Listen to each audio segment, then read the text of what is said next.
Hi guys, welcome to the Wrestling Retrospective, and in this video I will be doing my predictions for AEW Double.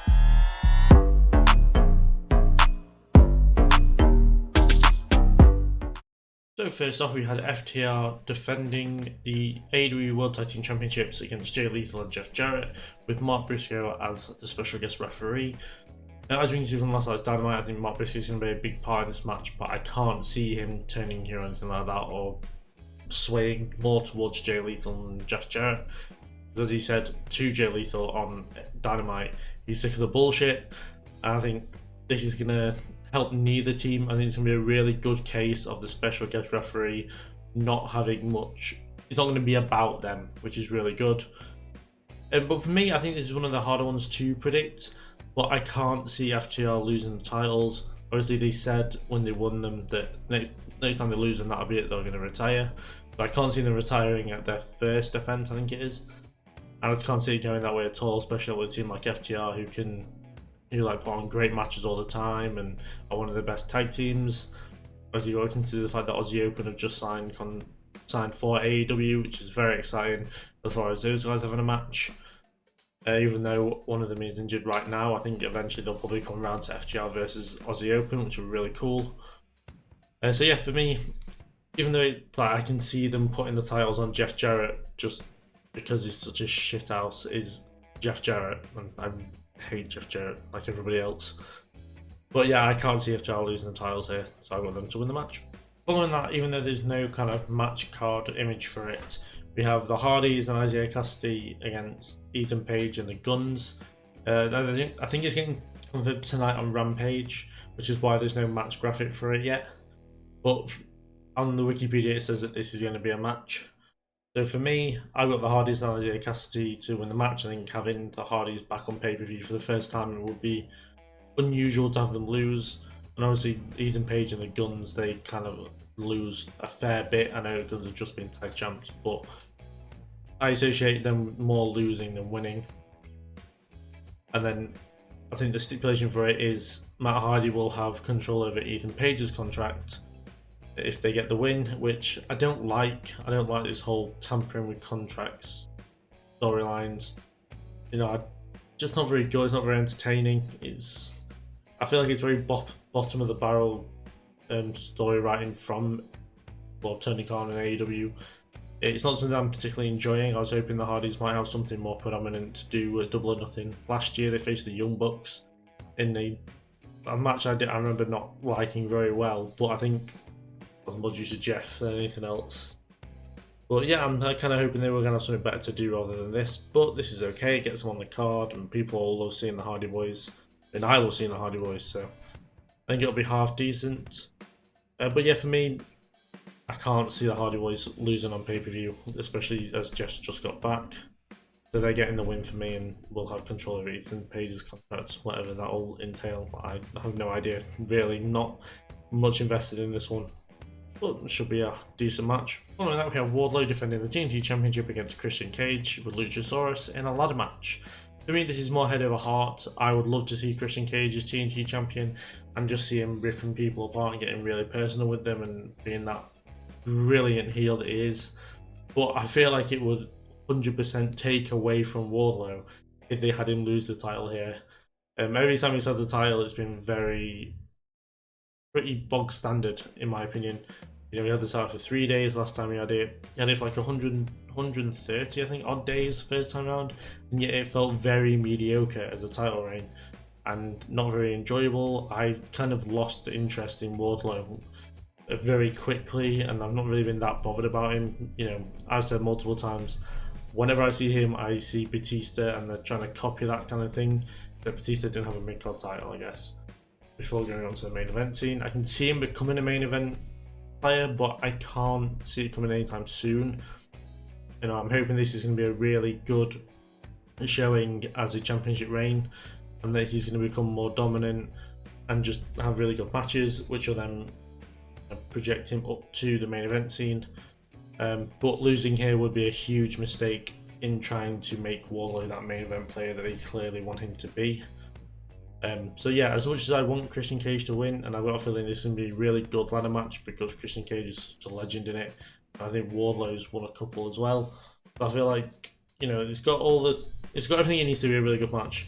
I just hope that is the case. And as I said, as much as I want Christian to win, I can't bet against Wardlow. So I've got Wardlow to retain the TNT Championship. Following that, we have Jamie Hayter defending the AEW World Women's Championship against Toni Storm. For me, I was surprised Toni Storm was the one in the match. I thought it was going to be Saraya. Whether that was going to be the case, but for whatever reason they can't do it. I feel like these two are going to have a good match. They put on a good match at Full Gear when Hayter first won the title. I'm hoping they're going to put a better match on.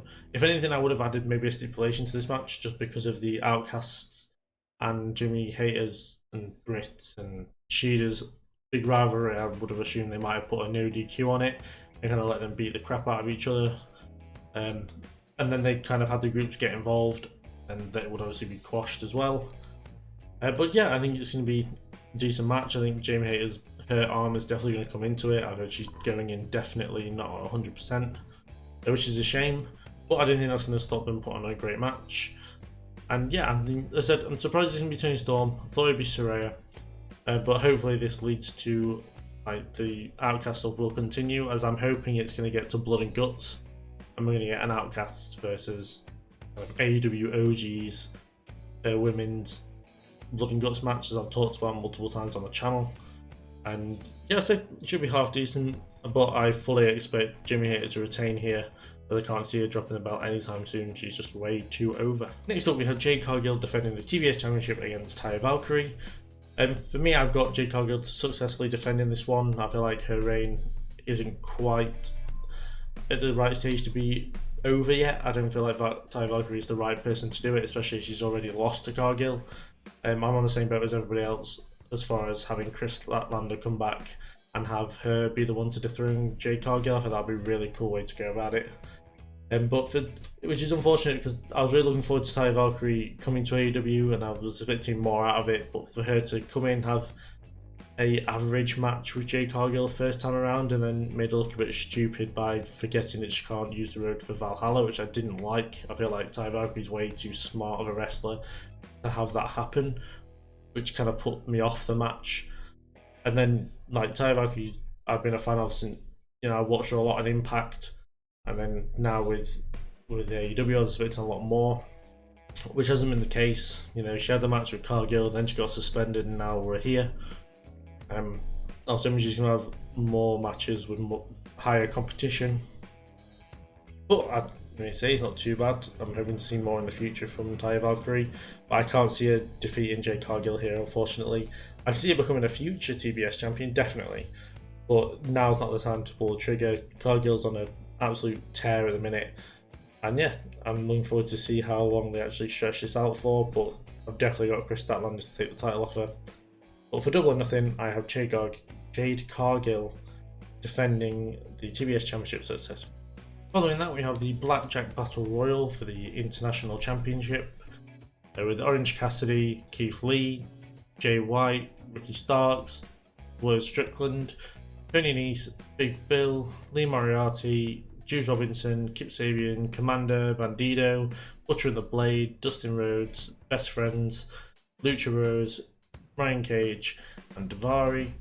And yeah, I think for me, I wouldn't have revealed the participants before the match. I would have had it all be a surprise.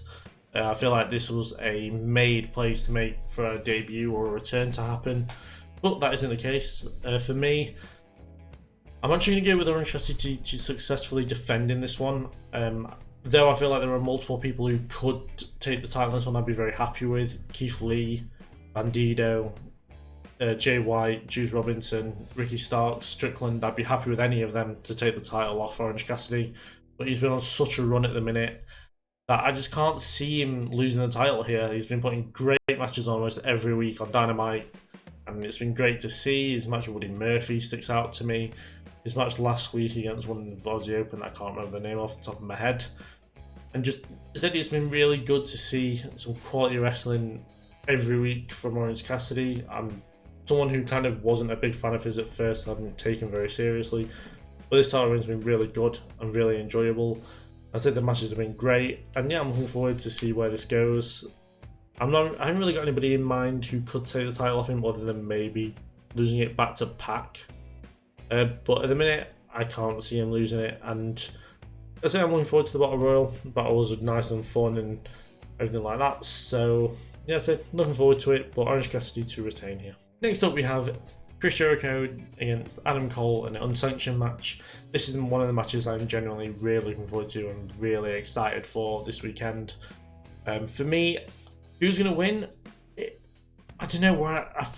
The thing is, right, it would be so easy to go for Adam Cole to win in this one and have him be the hero that defended his girlfriend. But this is Chris Jericho he's facing, and we know that Chris Jericho, if he's going to go into a feud, will win first and then will kind of shit out his way and then through it and then lose in the end. Or in MJF's case, win in the end. But yeah, it's a tough one. I think I'm going to go with that bastard Chris Jericho to get the win here, almost steal a win here, and you know, in this affair that I'm hoping is as bloody and as horrible as it possibly can be, like the next match I want to do.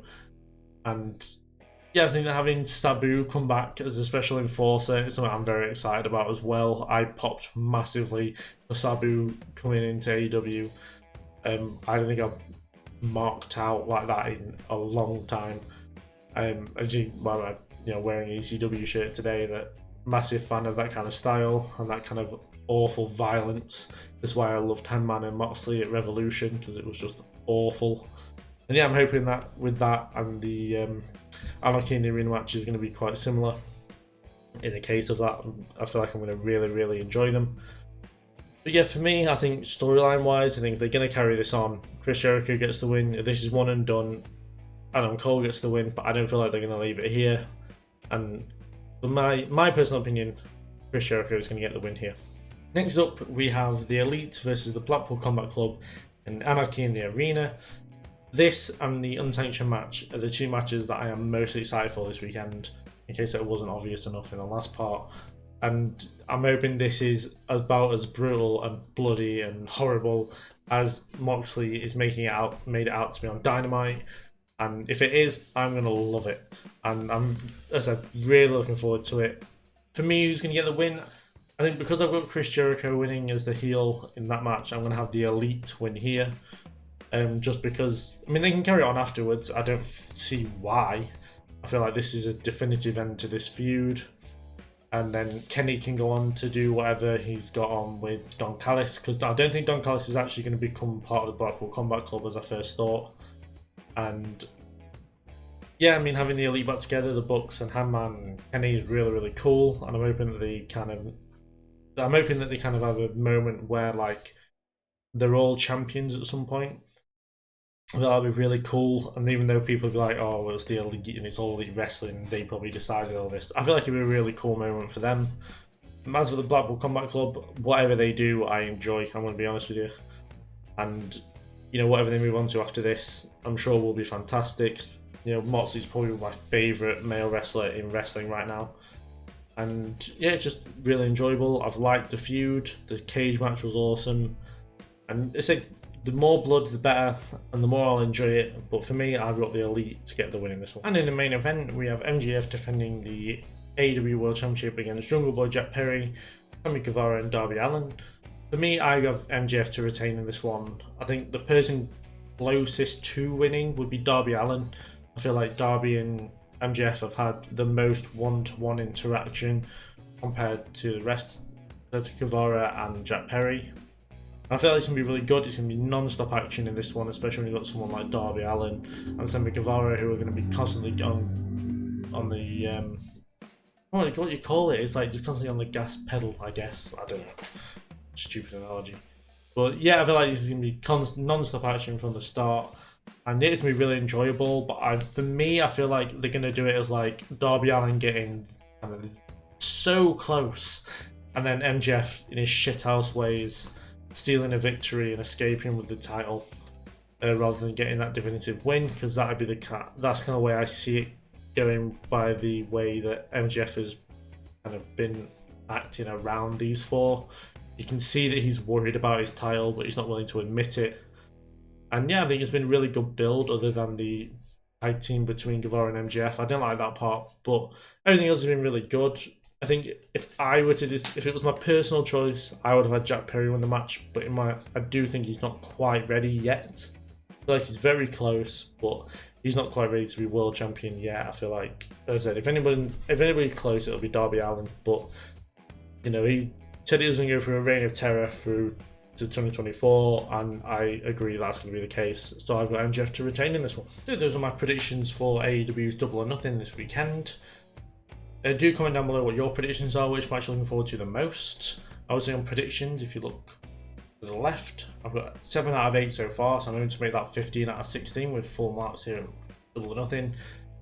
The only match I'm really concerned about as far as predictions go is the World Tag Team Championship match. I feel like that could go to Jarrett and Lethal, but I'm not sure. I don't want to bet against FTR, especially if they're going to retire as soon as they lose the titles. But yeah, I'm really looking forward to this one. I'm personally more excited for Double or Nothing than I am Night of Champions, especially with the Unsanctioned match in Anarchy in the Arena. Generally can't wait for those matches. But yes, do comment down below as well some feedback for me. It'll help with the channel. Anything you want to see as well, just the extra content, do let me know. I've been trying to look into tier lists, but I've been struggling. So anybody who knows a good way to get some tier lists, please let me know. And yeah, I will see you in the next video, which will be the review of Night of Champions, hopefully on Sunday, and then the review for Double or Nothing will come on Monday. And yeah, for now, I thank you guys. I'll see you later on.